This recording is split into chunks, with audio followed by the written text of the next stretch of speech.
মে come in sir. আসো, তুমি কি ইন্টারভিউ দিতে আসছো? জি জি, আমি ইন্টারভিউ দিতে আসছি। তোমার ফার্স্ট কোশ্চেন, বলো তো এশিয়ার মধ্যে শ্রেষ্ঠ কবি কে?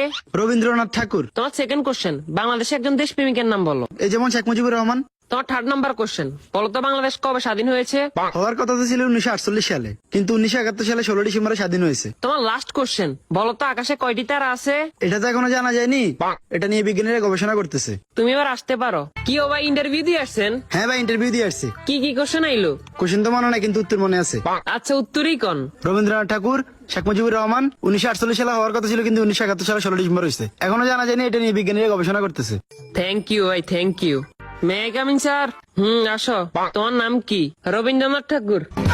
তো তোমার বাপের নাম কি? শেখ মুজিবুর রহমান। তোমার জন্ম কবে হয়েছে? হওয়ার কথা তো ছিল 1948 সালে, কিন্তু 1971 সালে 16 ডিসেম্বর হয়েছে। এবার তুই পাগল হয়েছিস নি? এটা এখনো জানা জানি, এটা নিয়ে বিজ্ঞানীরা গবেষণা